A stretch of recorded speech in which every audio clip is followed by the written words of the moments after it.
कहते हैं ना भूतो न भविष्यति, ये काम ना भविष्य में हो सकता है, ना भूत में हो सकता है, इसकी कोई हम कल्पना नहीं कर सकते हैं। पर माँ की कृपा से अभी हमें जो परिपूर्ण हुआ, क्योंकि काफ़ी अड़चनें आ रही थी कि यात्रा के टाइम शुरुआत से कि यात्रा हो पाएगी, नहीं हो पाएगी, ये हमेशा संशय बना रहता था। काफ़ी सालों से जब हम छोटे थे, तो उस टाइम से बोलते थे कि यात्रा पहले की थी, हमने देखी नहीं थी। खुद भी हम जब 89 का यज्ञ हुआ था, हम उस टाइम हमारा जन्म ही नहीं हुआ था। हमारे जो बुजुर्ग ध्यान थे, जिनको हमने जानते नहीं थे, सिर्फ सुना था कि फलानी ध्यानियाँ वहाँ रहती है। तो माँ ने हमें ऐसी माँ की कृपा रही कि हमने उन ध्यानियों के घर भी देखा, और जो उनका स्वागत करने का उत्साह था, जिनके उतना उत्साह उनके अंदर भरा हुआ था कि इसे हमें भूतों न भविष्य हम कभी सोच नहीं पाते थे। तो हमने सिर्फ सोचा था भाव में इच्छन्ति देवता। आज तक हम सिर्फ एक पुराण पढ़ते थे, पुराणों का वो करते थे, तो उसमें लिखा भाव में इच्छन्ति, पर हमने इस बार प्रत्यक्ष देखा। सच में एक भाव में इच्छन्ति, भाव के आधार पे ही भगवान होते हैं। हमने ध्यानियों के घर-घर जाके देखा। बहुत सुंदर यात्रा है।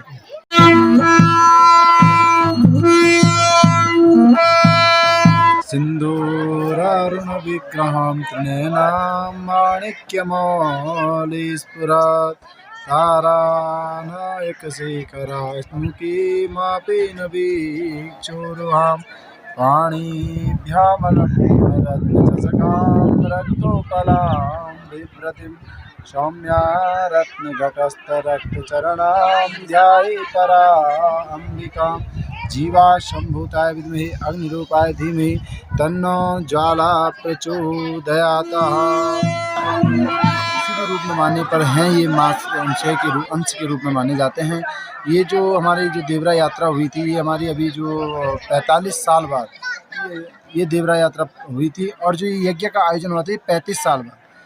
और इसका सर्वप्रथम यज्ञ जो हुआ था 1951 में हुआ था, जो कि उस टाइम हमारे बुजुर्ग बताते हैं, हमें भी उतना कुछ याद नहीं है, उस टाइम की बही बुही कुछ हमारे पास स्थित नहीं है, तो इसलिए बताते हैं कि ये 51 साल पहले 1951 में ये यज्ञ हुआ था।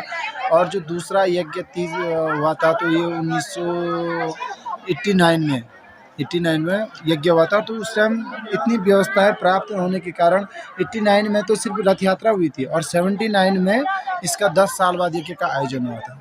और हमने 28 सितंबर को माँ ज्वाला अपने गर्भगृह से बाहर आई, और अपने ध्यानियों के विशेष ध्यानियों के आग्रह पर ध्यानियों के घर में गई, उनको उनका कुशल क्षेम माँ ने स्वयं पूछा घर घर जाकर। और इस यज्ञ का प्रारंभ हमने सर्वप्रथम अपने मैती गाँव ग्वाड़ से किया था, और तत्पश्चात हम माँ शिरोमणि अनसुया, जो कि माँ का विग्रह रूप माना गया हुआ है, यहाँ पर कहते हैं कि माँ ज्वाला, मैंने आपको पहले ही बताया था कि वहीं से विराजमान है। तो माँ ज्वाला की बहन मानो, बेटी मानो, तो अनसुया से हमने यज्ञ की एक आहुति वहाँ से प्रारंभ की थी। तो हम चलते चलते हुए फिर केदारनाथ, यहाँ पर जो द्वादश ज्योतिर्लिंग में भगवान केदारेश्वर है। हमारे पौराणिक जो हमारे पास थोड़ा हमारे दस्तावेज थे, तो उसमें था कि पहले केदारनाथ से ही यात्रा प्रारंभ होती है। तो हम केदारनाथ गए, और हम ऊखी मठ वगैरह जो भी छोटे गुप्तकाशी, ओंकारेश्वर, जितने भी काली मठ आदि तीर्थों का भ्रमण करके हम बद्री नारायण की भूमि में गए। कहते हैं कि हमारे यहाँ बद्री विशाल की कोई भी यात्रा होती है, तो बद्री विशाल की यात्रा अवश्य करनी चाहिए। और हमारे पुराण जो अभिलेख थे, उसमें भी ये दर्ज थे कि जो हमारे बुजुर्गों ने यात्रा की थी, तो उसमें बद्रीनाथ की यात्रा भी थी।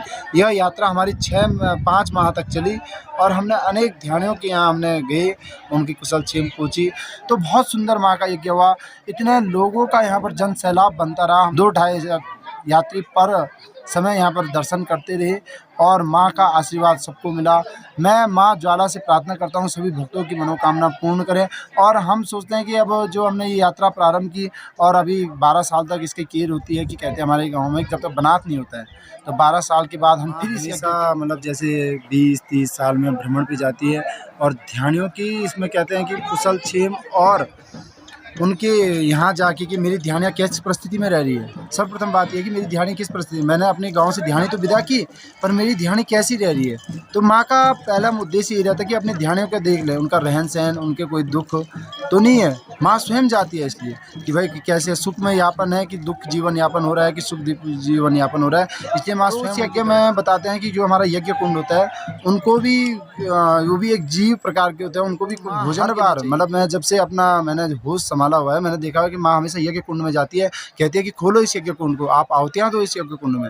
तो ये यज्ञ तभी संभव था जब ये माँ ध्यानियों का कुशल क्षेम पूछ कर आए कि भाई मेरी ध्यानियाँ सभी सुखी हैं, किसी को किसी प्रकार का दुःख नहीं है, और अब मेरी आहुति आप यहाँ पर दो, मेरे नाम की जो आहुति है वो मुझे यहाँ पर दो। हमेशा माँ हर दिन यहाँ पर यही करती थी। तो इस बार भी हमने देखा माँ यात्रा करके लौटी थी, तो माँ ने स्वयं अपने छतर से यज्ञ कुंड की जो ऊपर से पत्थर रखा रहता है उसको उठाने के लिए माँ ने पूरा प्रयत्न किया, और वो यज्ञ कुंड की पठाल को माँ ने पत्थर को उठाया और कहा कि आप यहाँ पर आहुति दो। ये जो हमने यहाँ पर इतना सारा नक्शे बनाए हुए हैं, ये हमें कुछ पता नहीं था। जो हमारे बुजुर्ग थे उस टाइम वो छोटे थे, बच्चे थे हमारी तरह, मतलब हमसे छोटे थे होंगे, जैसे 10, 15, 20 साल के थे होंगे, तो उनको भी कुछ पता नहीं था कहाँ पर क्या होता है, कहाँ पर क्या होता है। माँ ने ये स्वयं बताया। तो अभी जो हमारे बुजुर्ग बाहर से आ रहे हैं वो कह रहे हैं हाँ यहीं पे ही था, यहीं पे था। तो इस प्रकार से बता रहे हैं कि माँ ने अपना हर एक डेकोरेशन, मतलब जहाँ पर रहना है, कहाँ पर क्या करना है, कहाँ पर क्या करना है, ये माँ ने स्वयं बताया। दूसरी एक हमारी यात्रा का वृत्तांत जो था वो था टंगड़ी गाँव में। टंगड़ी गाँव में सारी महिलाएं बैठी हुई थी, ऐसे ही जो हमारा आंगन होता है, आंगन के किनारे सभी लोग महिलाएं बैठी हुई थी। तो माँ एकदम वहाँ नीचे बहुत सारा झाड़ियाँ थी, तो माँ वहाँ चली गई।